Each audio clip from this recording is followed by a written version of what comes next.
what the program is. A lot of you already understand it, but I'll go through and hopefully there'll be a couple items that you might find of interest as well.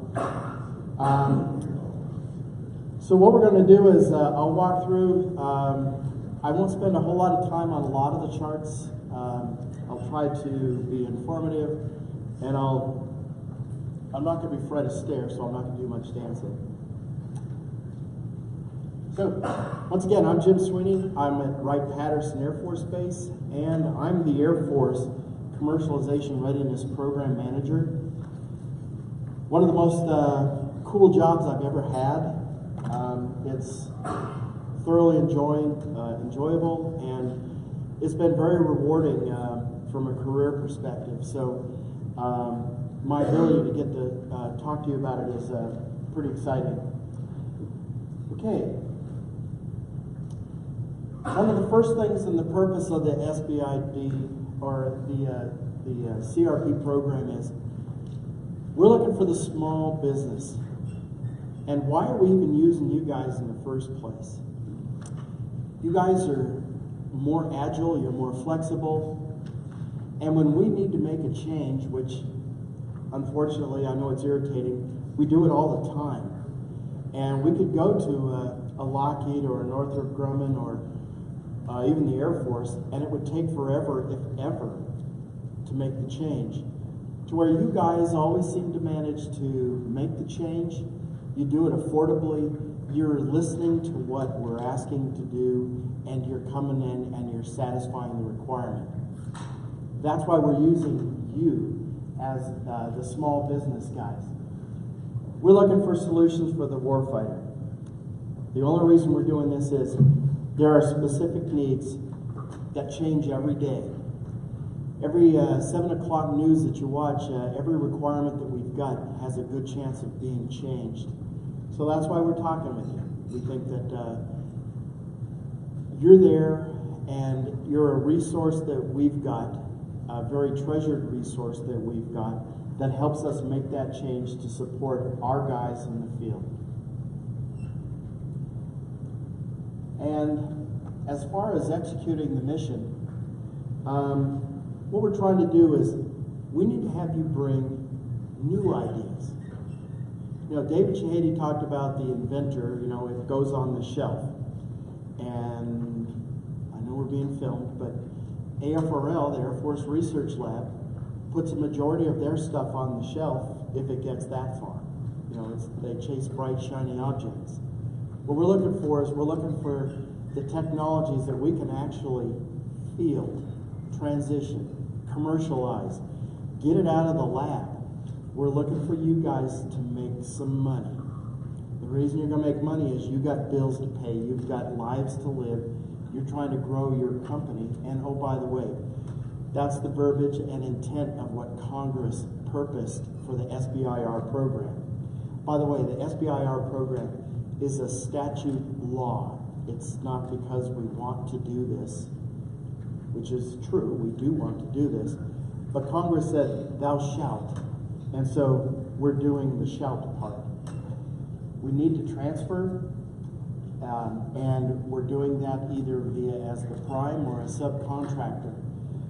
Very, very critical.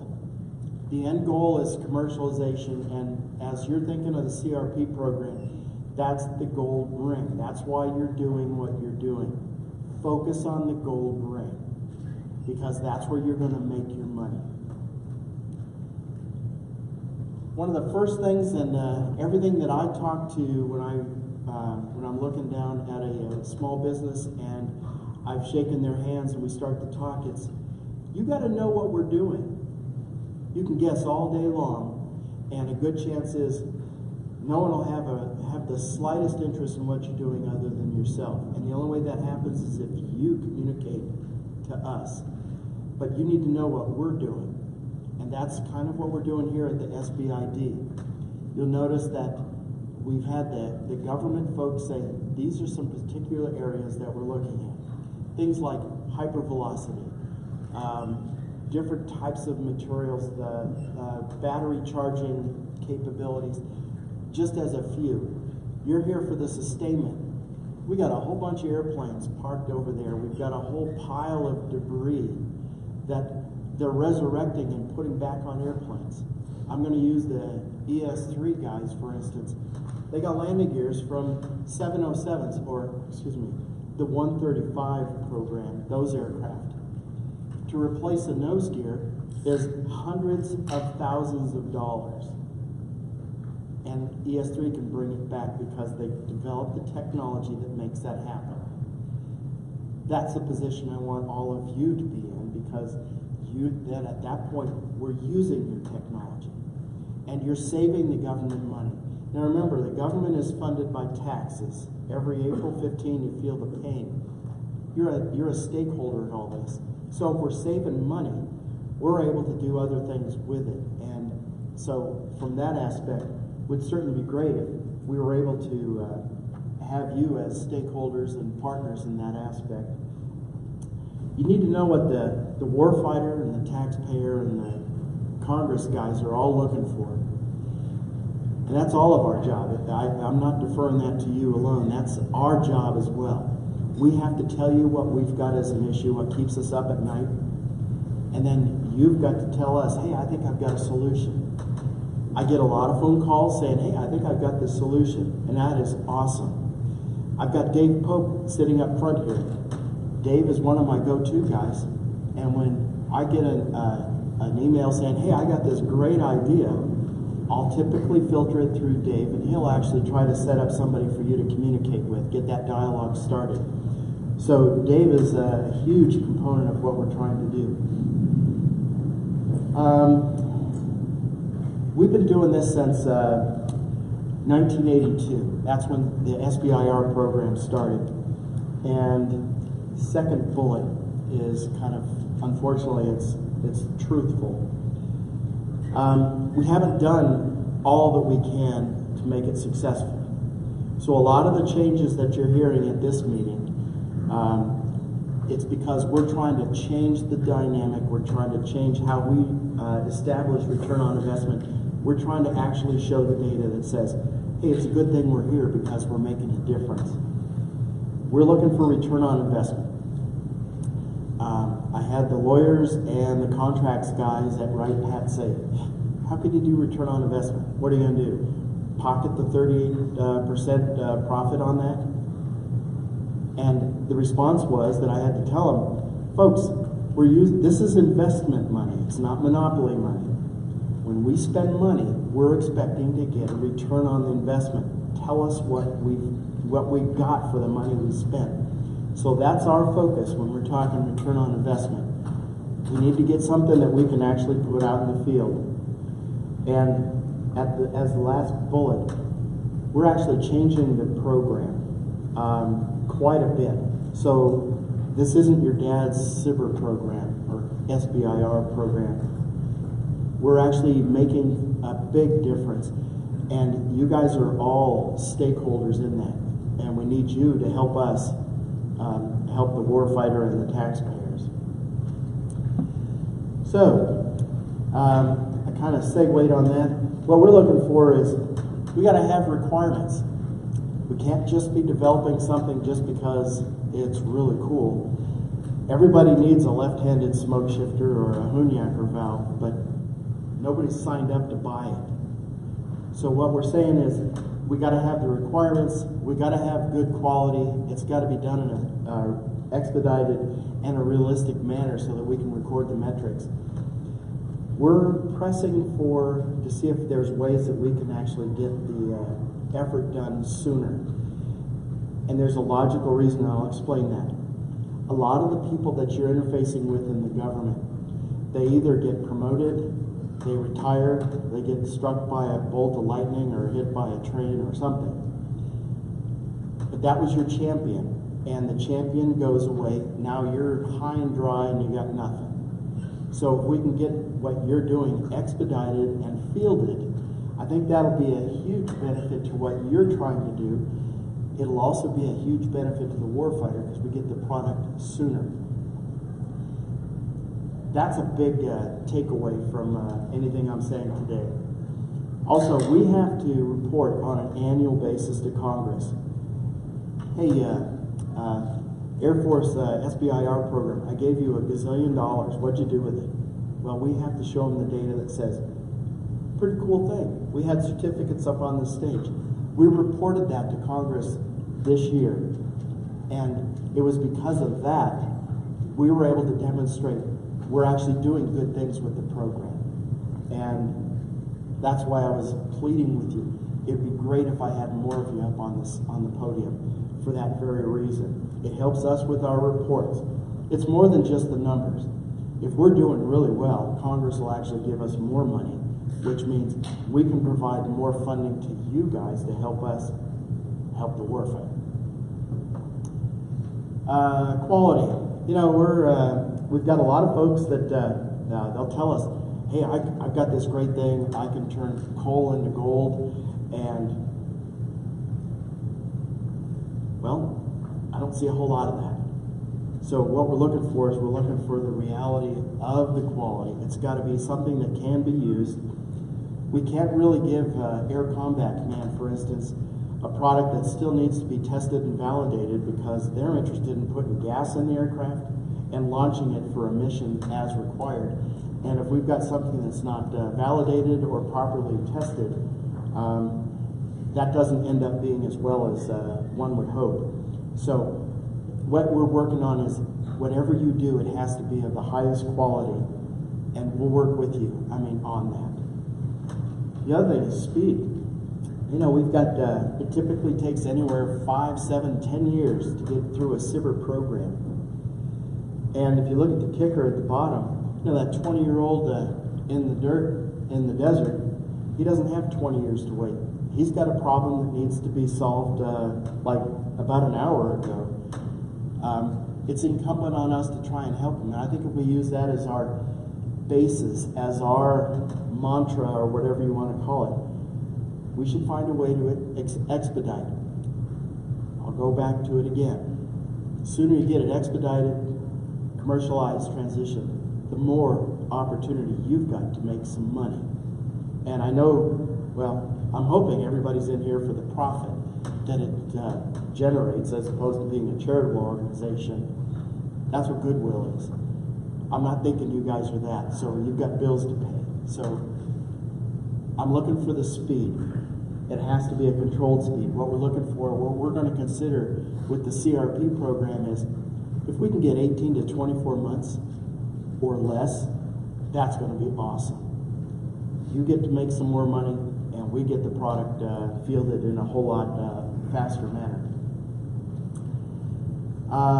The requirements, it has to be, somebody has to want something. It has to be a real requirement.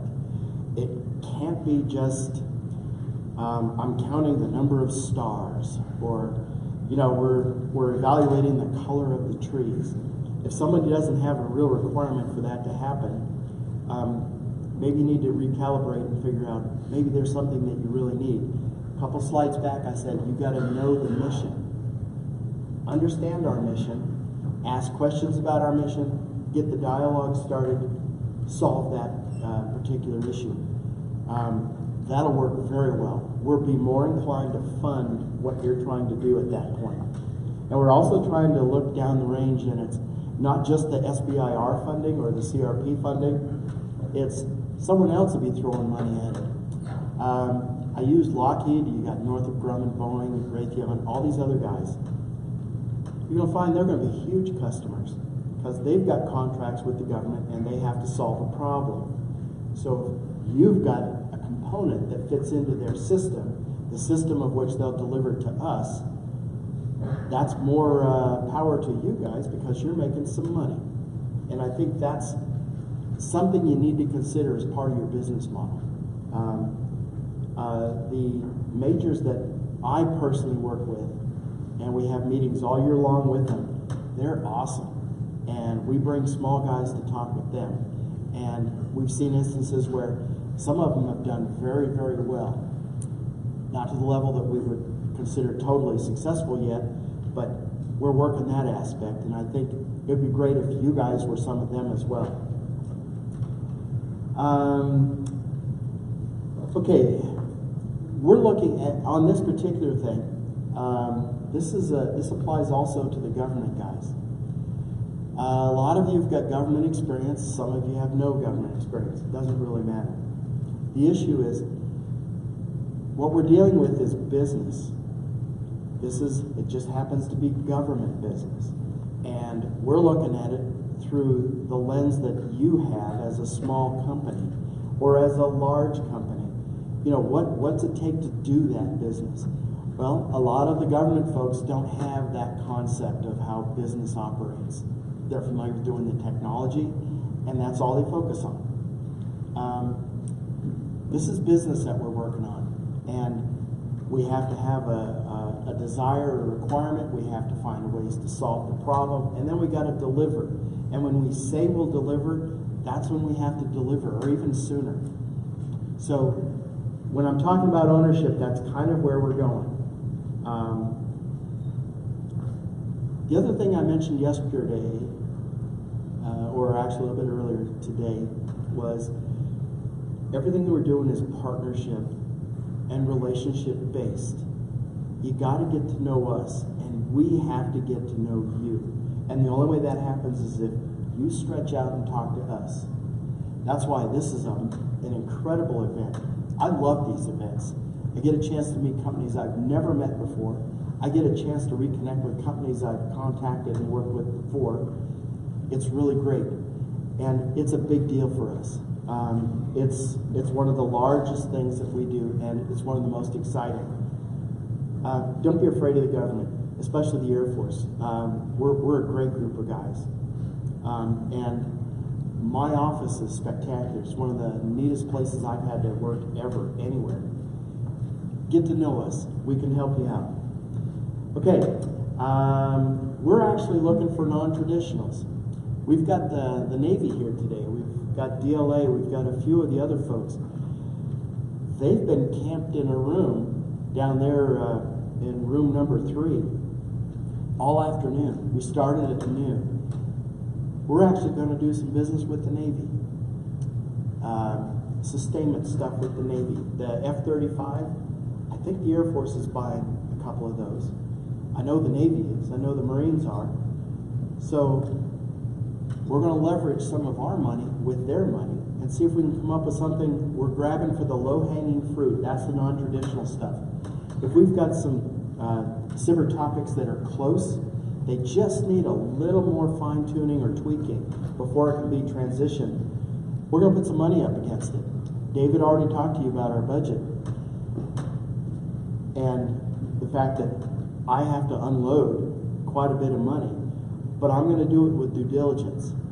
I'm a custodian of the taxpayer's budget, and if we can find some topics that have a real clear vision on how we're going to transition, we're going to pursue that. Hopefully that would be you guys. We're going to be looking at NASA, DARPA, Department of Energy, NIH, NSF. We're going to be looking at those, see if they've got some things that would satisfy some of the requirements we've got, and we'll actually have them transfer those topics over to us. That's part of the SIBR program, CRP program. I've got technology analysts. These are the guys that are embedded with a lot of the local organizations. Mario Rios, he's one, Lance Chenault, and I gave a whole list earlier this morning, and they're here. What they're doing is they're working with the small businesses, they're working with the government organizations, and we're looking to find those particular areas, the requirements that they've got, and we'll do the data mining to actually come up with some ideas to help them solve those problems.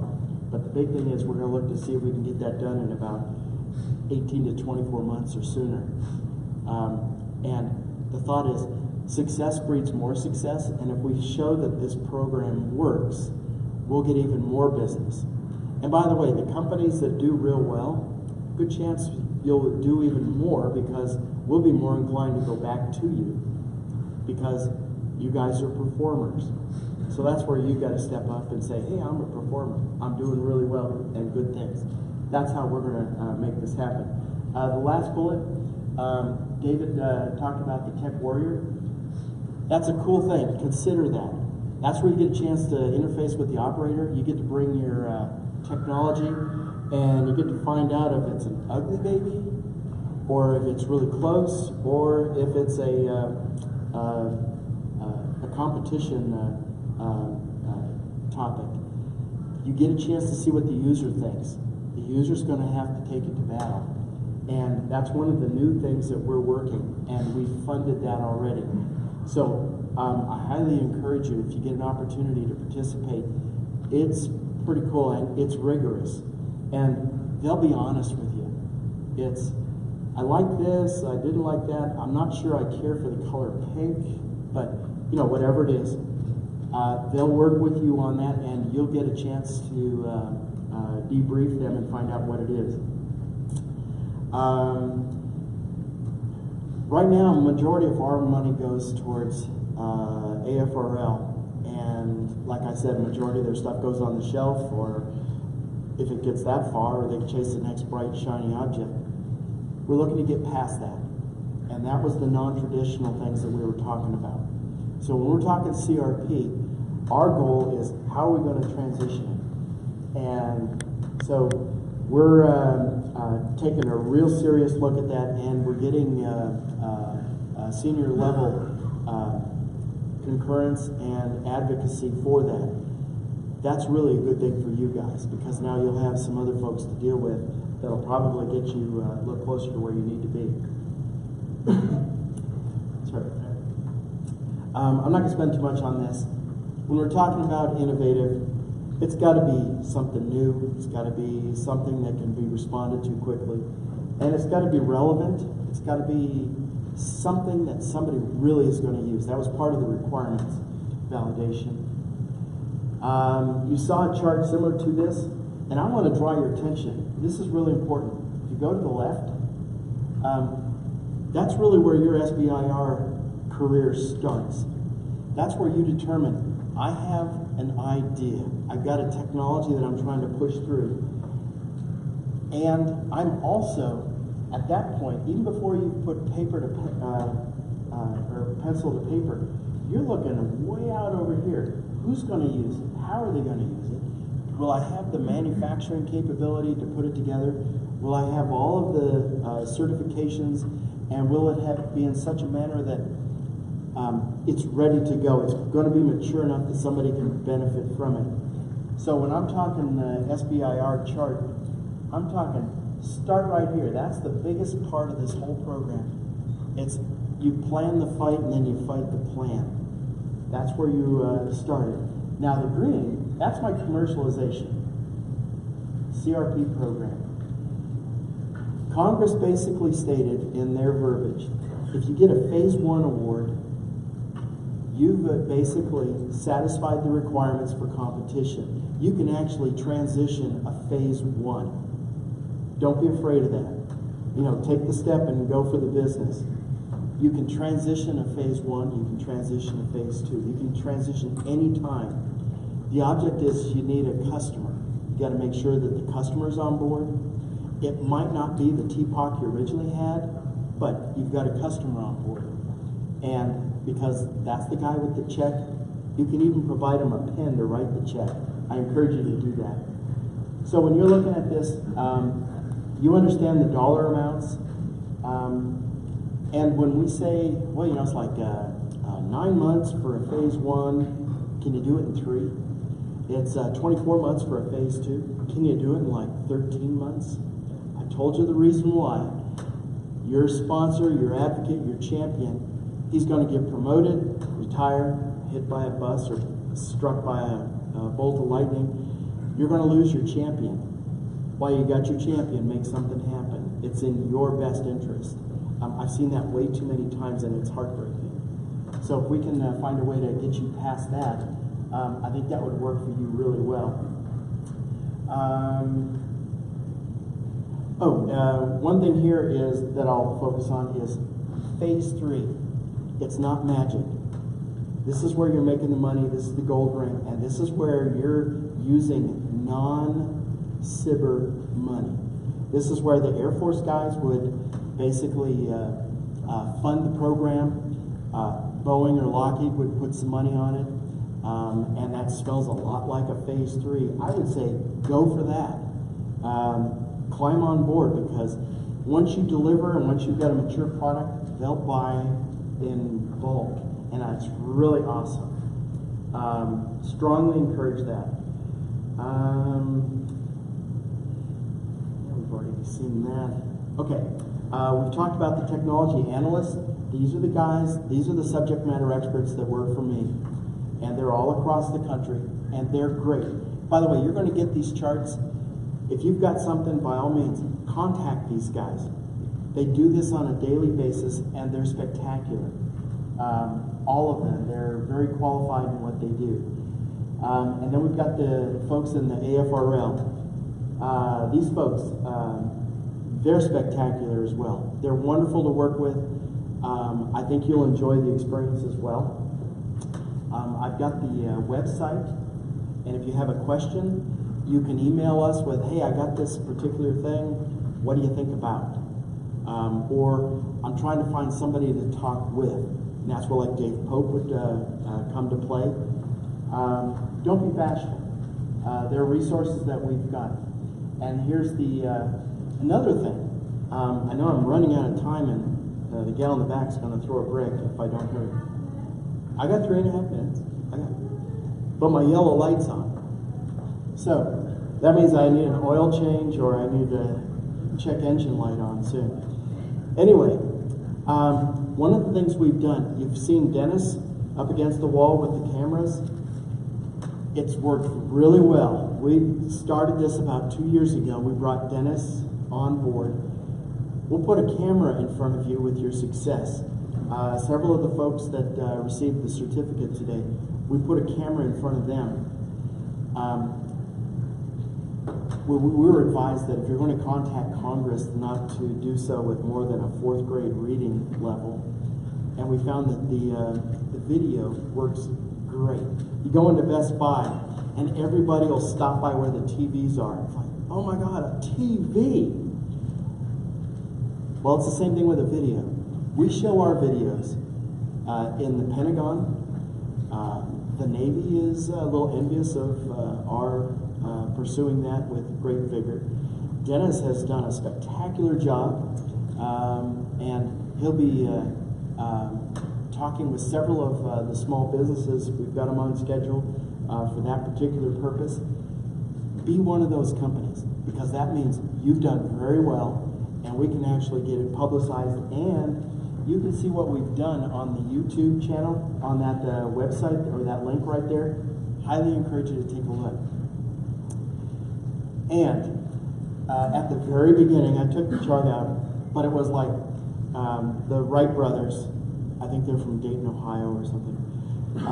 Anyway, the Wright brothers were responding to the New York Times, who said, hey, man will never fly in a million years. And Wright brothers said, oh, that's okay, we've already started cutting materials. That's where you need to be. And so what we're looking at, and the kicker on this chart is, what are you going to do? How are you going to be successful? Help us, help you, help us be successful. We need you as much as I think you need us, and we want that relationship and the partnership to be such that everybody's winning on this. So I highly encourage you, participate in the program. I think our program is going to be changing for the better. I'd love to have you as part of that. And I got 49 seconds and less. That was all I really had. By the way, I've got a whole bunch of other charts here. Should you go through and find you've got some questions, feel free to contact us and say, hey, what about that? Anyway, are there any questions that I can answer? Yes, sir. Hi. So my name is Jerome Stoller. We're a small business with a Missile Defense Agency Phase 2, and some Air Force program managers have expressed interest in the technology. Can we go to you to pursue CRP or Phase 2 plus funding from the Air Force to provide some kind of transition pathway from Missile Defense Agency technologies to the Air Force? Yes. In fact, you'd probably work with our SMC group, our space group in Los Angeles, at the Los Angeles Air Force Station. I've got a technology analyst there. Her name is Natalia Turner. She's awesome. You can contact her directly. And the SMC guys, they're awesome. You're going to love dealing with them. They're one of the productive groups that we've got, and they will address the topic because they have a real requirement. And if we can help fund them with a lot of that, I think we can connect the dots with you. You can also contact my office as well, and we'll get with Dave Pope. It'll all work really well. But congratulations on that MDA. Doug Deason's awesome. So anyway, stay in touch with us. We'll see what we can do. Thank you. You bet. Any other questions? Yes, sir.